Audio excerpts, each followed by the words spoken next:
Pastor John came up to me and he said, you see these cells, any cell where it says 4K, he said, those are the lifers. He said, they will never come out of that cell. And he was holding this box, this empty box, and he's getting the video. And I was like, let me take that box. I can carry the box. And he's like, no, I got it. I saw later it was because he was using the box to use as a shield constantly. He was able to use it strategically. And I'm sitting there looking at this footage and I'm in amazement. And it's just, God used him mightily that day to be able to get this footage. If the videos aren't censored properly and the identity gets out, whether it be a gang member that the gangs are looking for to release, maybe a rival gang member that they're looking to harm, they can very easily take over the prison and do whatever they want. And he said, we want to put a well in at that prison. So we said, okay, well, how can we help? What can we do? And he said, we can drill the well if you guys can pay for the components. The day that the well was put in, the prison had been without water for 3 days. We didn't time it that way. God timed it that way. So we put the well in. It was a huge miracle. That because of that, something happened that, according to everything we've been told by all of our team and all the Haitians, that has never happened in Haiti, and that's that the prison opened up the door for us to go and have a full service. But we set the date for our next trip. We were hoping to be able to do the service, but it was not likely because of the way things are in third world countries. Everything takes months and months. Well, long story short, the second miracle happened, and that's that from sending off for the approval to receiving the approval took 1 week, which was unheard of for anything in a third world country. We had the full approval for this prison day in 1 week. Pastor John contacted us and said, hey, we're all clear the 18th. So we got to the prison, and the guards let us know before we even got in that it wasn't going to be possible for us to do a service with all of the inmates because they were just too short-handed. It's over 800 men. And so we were kind of disappointed, but he said, but we can do a service with all of the women. So that's around, it was around 43 women. It was 43 women, and we were gonna get to do a service with all the women at one time. And we were so excited. So we get in there, we get into the room, we're waiting, we're just praising, we're worshiping the Lord, and the women come in. This was the heaviest thing, being faced in this room with these women. We're in a big circle, and being faced with these women that are in the worst possible situation that you can imagine. It was probably, I believe like 15 women were visibly pregnant, somewhere around there, which out of 43 women is a huge percentage. So there they are, they're in the room, we're praising, you're seeing these people that are just desperate for God. And there was a church that gave 500 goulds, which a 500 gould bill is around $3.80, which is a day's wages in Haiti. They had given 40 of these 500 gould bills to distribute to the women. It turns out there were 43 women, so almost the exact amount. And one of the moments that touched me the most was when Pastor John was talking. I could tell by what he was saying that he was listing off what was going to happen today to the women. And as he was lifting these off, I just looked around at the faces of the women as he listed the things, and the look was as if like a car was resting on their foot, and then someone puts it in drive and just eases the car off of their foot. That was the look of relief that they were gonna see a doctor, they were gonna get a real meal, they were gonna, get help, that there were people there that loved them.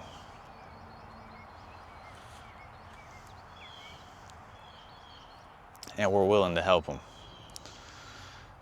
And the service went on. There were 3 women that came forward to give their life to Christ. And they're getting prayed for and everything. We had some Bibles that were donated to us, not by the Gideons, but it was actually by a Gideon's camp that we had spoken to. Just around that Gideon's table, we said we want to give Bibles to people in Haiti. We had Bibles to give to every single woman that gave their life to Christ. We had Bibles to give to the people at the crusade. That was just one of the many miracles that God had done. Well, these women got the Bibles, and they're getting prayed for, and they continue the call, and 2 more women come forward.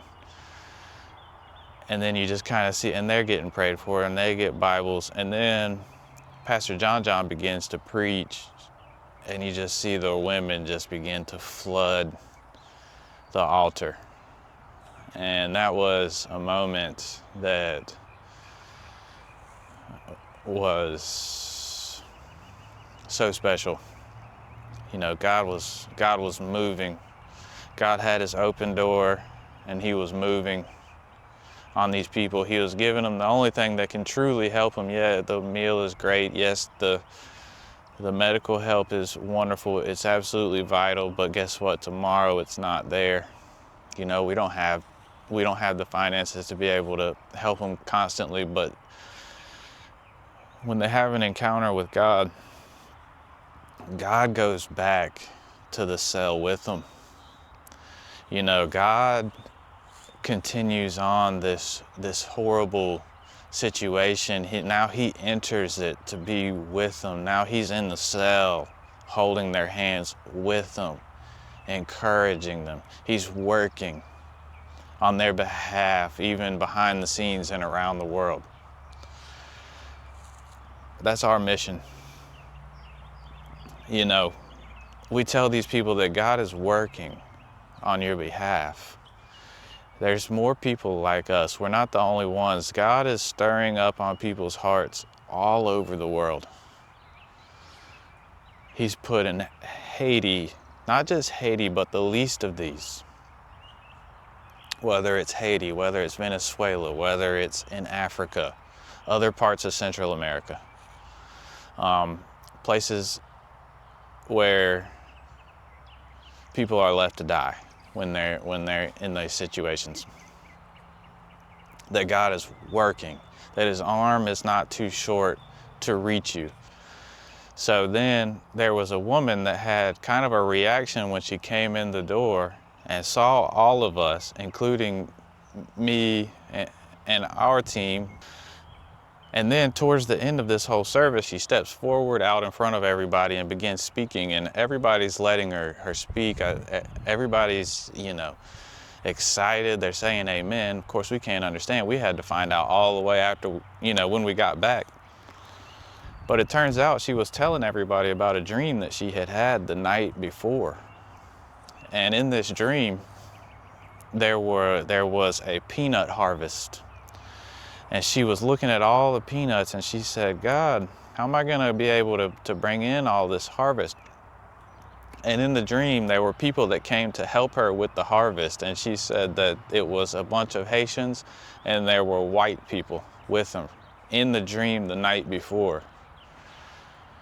And it's moments like that where you know that God has ordained this. Only God can put something through in 1 week. Only God can cause the timing of when that well went in. All throughout the day, Pastor John would call me over when people were talking to him and saying, I just want to tell you, if it hadn't have been for that well, if it wouldn't have gone in when it did, I would not be standing here today. I wouldn't have made it. The prison was full of people that were close to death. And that's, when you hear that, it's just, you can't believe it, that God was able to move in such a way. And now these lives are saved, and now they're giving their hearts to the Lord. Everybody's giving God all of the glory, all of the praise, all of the gratitude. And we went over and looked at the well that had been put in, and it's just full of crystal clear, beautiful water. Now the inmates were getting all of the water that they needed. You know, they were bathing, they were able to clean, they were getting all that they needed to drink.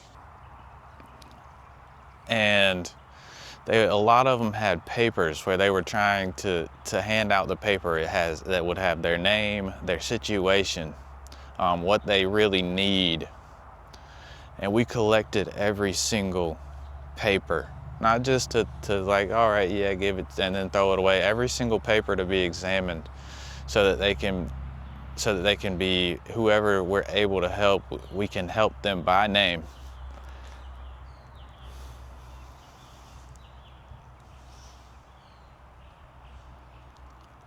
You know, just like Jesus said, you know, don't be afraid. I have called you by name. You are mine. And to represent that, and to watch this whole team representing that.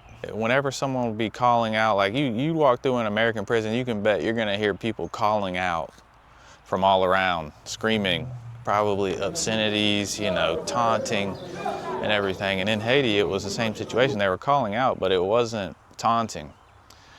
That was the part that I was shocked about. I expected to kind of, you know, a white person going into this prison, I expected to get, you know, kind of taunted and so on and so forth. But what actually happened, to my amazement, was the opposite. Where when they saw me, you could see relief. We represented God working. We represented help. And they would call out from the windows and from the doors, but they were calling out for help. And what was amazing was the pastors, when someone would call out from a window, I would see them, they wouldn't just brush it off and keep going. The pastor would turn, or whoever, the person would turn, walk to the window, look the person right in the face, talk, hear their situation, and would take out of their own wallet some of the little bit of money that they had and give it to them. We were out of money very quickly. We left there with no money. Between helping the women, helping the men, and you just can't believe, when we were out of money, they would ask for money, and we would say, I'm sorry, we're out of money. You know, we've already given it away, and they would smile, and they understood. It was just a different world, a totally different world. There were pastors that would walk up to the door and begin to pray for the inmates in there, and all of the inmates would come up to the door and they would get on their knees and they would bow their heads and they would thank the person that had prayed. So then the guards, they go and they get all of the plates. So how this works, each inmate has a container with a lid with their name, and they have their name written on the container, and they have their name written on the lid, and they'll have a string connecting the lid to their container, because they don't have trays. They you know. So they fill the plates, and then they take the meals back to the inmates. We took in a bunch of clothes that we were able to distribute to the inmates. So Layla, one of the people that came with us, she was in the clinic all day. She's a medical technician, And Layla and Kathleen was translating to her, who is our one of our co-directors in Haiti. They were praying for every single person, no matter what their medical condition. And I happened to walk in to take her water in the middle of her prayer, and she never saw me. I just walked up and she was just a praying, and you could feel God moving in that prayer. You could feel God there working. And they had 2 people give their lives to Christ right there in those chairs. And who knows what else, that's just what we see on the surface.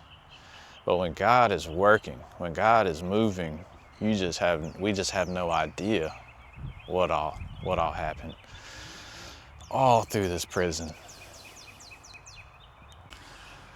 A lot of the people that were in there was a man in there that had been in there for 18 years and had never seen a judge.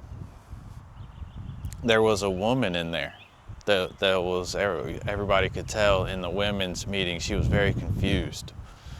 And she had no idea why she was in there. And the team started to talk to her and get her story. It turns out that the police were looking for her son, who fled and made it into the Dominican. And because they couldn't get him, they took her. I suppose in hopes that it would cause him to come back, or who knows. But it was for a crime. She was in there for a crime she didn't even commit. You're looking at people. They're usually sometimes 30-something people in these little cells. And sometimes all of the men will be in their underwear because of the body heat that's in there. And this is not the summer. And they're just crammed in there, and they don't get yard time. They don't come out to go to the yard. They don't get meals. Like, they don't have meal time coming around. They depend on their families to feed them. And what happens is they actually unify, and that's how the cell as a whole will survive, which is a picture that you see across all of Haiti. You want to know how so many Haitians do survive? It's because of the way that they share with one another. So when you would come up to the door, you would see it would just be from top to bottom. There would be faces and arms and people climbing up, and they're hanging from the top, and they were trying to get to the door. And a lot of times around the top level of the cell, there were guys up on that second level trying to get a sight out. I would point right at that person and would wave at them and would give them the be strong symbol, and would watch their faces, every single one of them, light up, just that somebody saw them back there. And I knew enough Creole. I would go up to the door where the inmates were, and would be able to tell them that, to take courage, that Jesus was working for them, and that we were working for him. That we're not there to feel good about ourselves, but we're working. God sees them. And he's working. And because he's working, we're working. Every day we're working to help them, to get to them, to get help to them. No matter what it is, what it takes. If you see me and I'm talking about a cup of cold water, it's because I'm working to get to them. Pastor John came up to me and he said, you see these cells, any cell where it says 4K, He said, those are the lifers. He said they will never come out of that cell. Men, there were men in there, most of them were around my age. You know, I'm 35. Most of them were around in their 30s, in their 40s, and they had been sentenced and they had been condemned to life in prison, and they would never come out of that cell, packed in there. That's the reality. The death penalty would be better apart from God. Because with God, even in that cell, there is no limit to how deep you can go in Him. There's no limit to the impact that you can have on the lives around you, even in that cell. There's depths in God that have never been reached. Sometimes a person in a cell doing life is closer to freedom than somebody living comfortably in America. My retirement is not on this earth. I will be doing everything that I can for Christ until I leave this earth. And I know He'll take care of me because I've seen it with my own two eyes.